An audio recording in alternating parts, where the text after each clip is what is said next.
وفي اقول لك على حاجه تذكرتها دلوقتي. انا اذكر في اول حكمه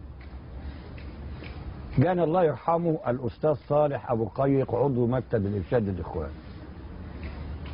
كان صديق الله يرحمه، كان شخصيه مجاهده.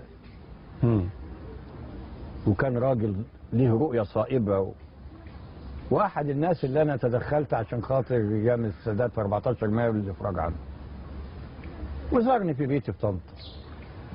هو يعني من قبيله يعني زي ما تقول شيخ عرب من البحيره، وكان يمت بصله شديده للمشير ابو غزاله، لان الشيخ غزاله برضه من البحيره ومن من قبيله يعني برضه من القبائل. وقال لي بقى ان ابو غزاله كان هو طالب شاب متربي في الاخوان وانسان كويس، وقعد يشكرني فيه.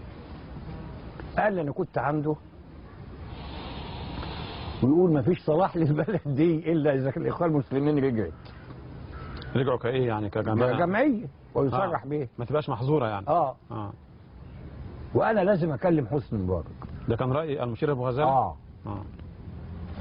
فانا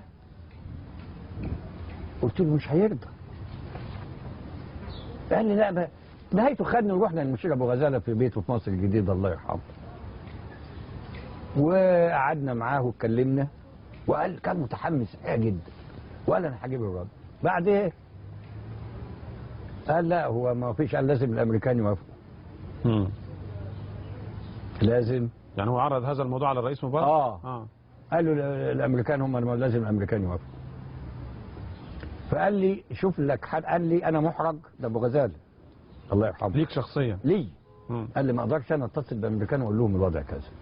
شوف انت اي واحد يكون صديق لهم بطريقه بقنوات معينه وما تجيبش سيرتي ابدا. كويس؟ وابتديت فعلا عملت برضه اتصال كده بطريقه معينه ما نفعش وما تمتش. جم بعدين